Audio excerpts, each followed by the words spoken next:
All right, so here I go adjusting to the one-legged life for now until the prosthetic can happen. There's my stub. Wear it with pride. Um, Turns out, reason number 4,782 why this was the right decision. Uh, 2 days after I woke up from surgery, these rashes I had underneath my leg right here, I've had them for a year and a half. They're so huge. You feel like I could take a razor blade and just scrape them off, just run up there. I've had every cream under the sun, been to dermatologists, medicines internally, the whole bit. Can't kill them, just can't get rid of them. You guys who know me know my hands are dry. Everybody thinks I'm a real like blue collar worker. I'm really not, but I've got these massively dry hands and they're always cracked and bleeding and open. I kid you not, 2 days out of the surgery, this rash is gone. Gone. My hands are so smooth that I can actually put my hand on my wife's leg or caress her cheek again and stuff without sanding her, without, exfoliating her with my fingers, the dryness. So it's just amazing, right? And everybody who's come to visit me, they've walked in, they've been like, they've taken a step back, just my color, my color is back, and I feel 1,000 times better. Crazy that my body was sending all of its resources down to this freaking foot and not leaving, and was out of resources for everything else. And trying to save me, my body was literally killing me. I talked to some guys today, some amputees who went through the same thing, who had their foot was dying. It was black. They showed me pictures, crazy.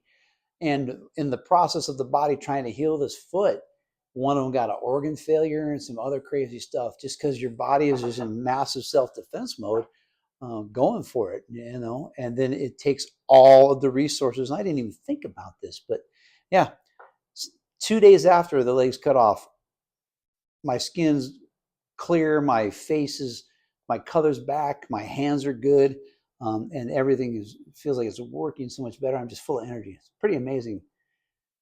Pretty amazing. Having to relearn some weird things, like apparently being right-handed, I always got dressed, and I didn't even think about this, but I always like put my clothes on, underwear, pants over my right leg first, and then over my left. So first day, I'm starting getting dressed. Occupational therapist, God bless you. You see people in their absolute worst, and I had the best occupational therapist here that did not make me feel self-conscious. We're totally cool because you are completely vulnerable, man. When you're having to learn how to shower, you have to learn how to get dressed, you have to learn how to do this stuff over again. So I reached down and I put my pants and my underwear on over my stump, and then I look at my left leg. I'm like, I have to hike this thing all the way up to my chest to get it over. Weird, just dumb things, just silly. So now I have to put everything on the left leg first, and as I'm pulling it up, then I can put it through the stump through, because it starts so much higher up than my leg. Nothing significant, right?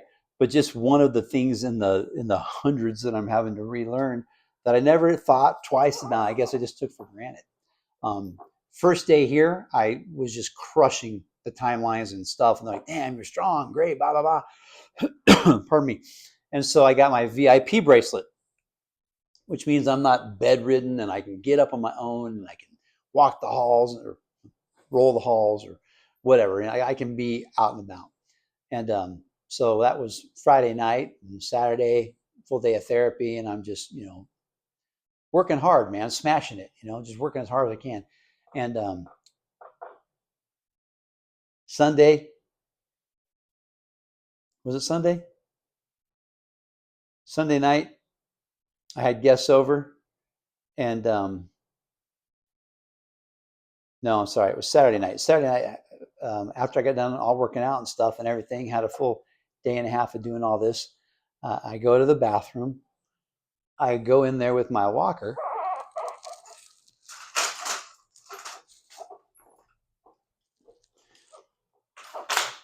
So there's some things you got to do, right? You use the walker, you got to take the wheelchair, number one, and make sure you remember to lock the wheels. Okay, important. So it doesn't roll out from underneath you. You got to put the leg rests up. You got to move the leg rests out of the way here.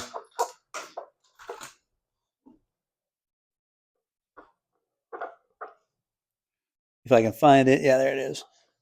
All right. You got to make sure it's steady. Okay. And then they teach you all these things where you're never leaving your hands undone. One here, one here. Stand up.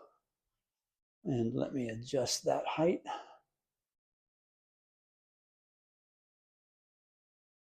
All right. So you stand up and you have to really brace yourself with the walker. And, so I'm walking around and I'm doing my stuff.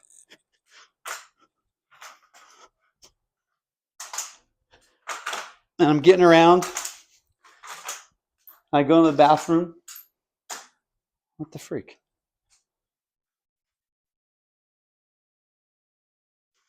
Right here. So I get up with the walker and I'm walking around. See if this thing follows me, this new gimbal. Anyway, I get to the bathroom and I get up to the sink. I use the toilet and whatnot, and I go to wash my hands, and I've got both hands resting on the sink like that because I can't rest them on the walker because walker's up closer to me and I'm up at the sink. I'm gonna sit back down.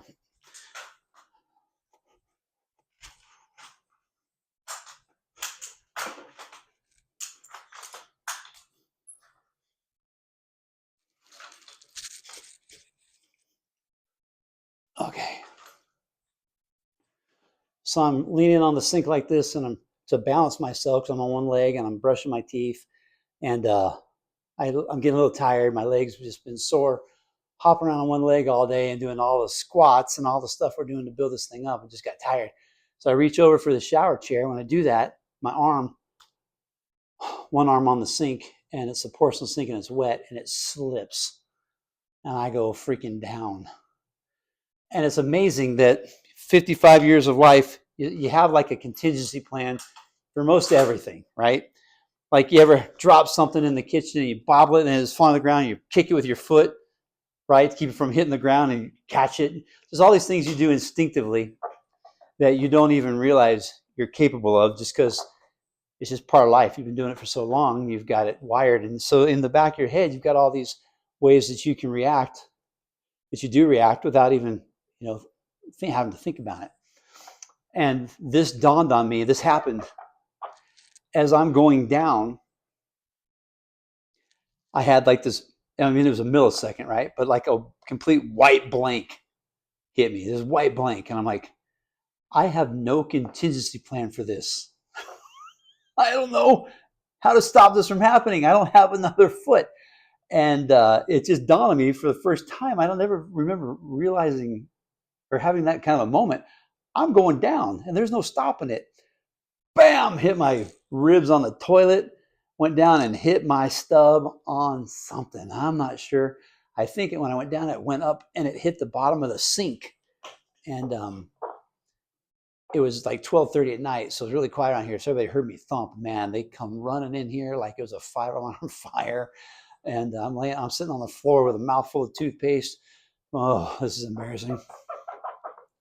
We get up in the whole bit, and we can't take the bandages off. So they're peeking through the bottom of the stump right here to see if, there's any fresh blood or whatnot. And it hurt so bad. And I was so concerned.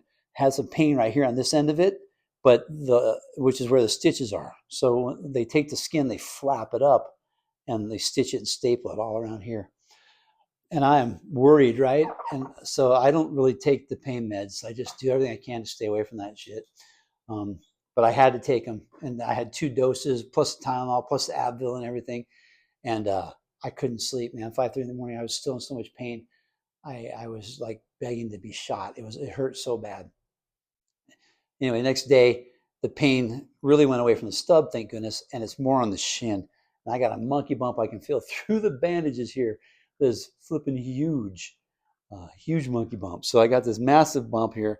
So thank goodness it was just that. But they came and they took my VIP bracelet away, snipped, demoted me. I'm back to fall risk. You can see that. It's embarrassing, but I'm going to show it to you anyway because it's just life. I'm a fall risk, and I cruise outside my door, and there's a magnet with a yellow magnet on my door with stars that are falling. just so everybody, the whole world knows I fell. I'm like, oh my gosh, this is like public knowledge. So I turned it around so the stars are going up. So I'm a shooting star instead of a falling star. So take that. Anyway, I got demoted. I'm working hard to earn my VIP back. So show my independence again. But that's typical me. 200 miles an hour without thinking straight all the time and trying to do more than I should. And it got me. So I guess I'm glad it happened now because it really has slowed me down and got me to the point where I'm taking it easier. Anyway, that's just the update for tonight. I'm good. I got my doctor appointment this week where I get to finally see this thing for the first time. Excited and nervous about that all at the same time because I want to see it. I'm curious, and but number two, it's hard to look down and see your body that's been dismembered. It's like a 55-year relationship I just got a divorce with, and that when I had the slight amputation on the other foot, and I finally saw that one when they unbandaged it, I just broke down. My tears just started rolling. So we'll see what that looks like, and we'll move on. But the prosthetic company came to visit me. And they gave me some cool stuff. I'll do another video on that. This one got a little long, but anyway, I'll let you know I'm progressing fast. Things are going great. I appreciate you, and we'll just see you on the other side, man. I'll give you another video probably tomorrow.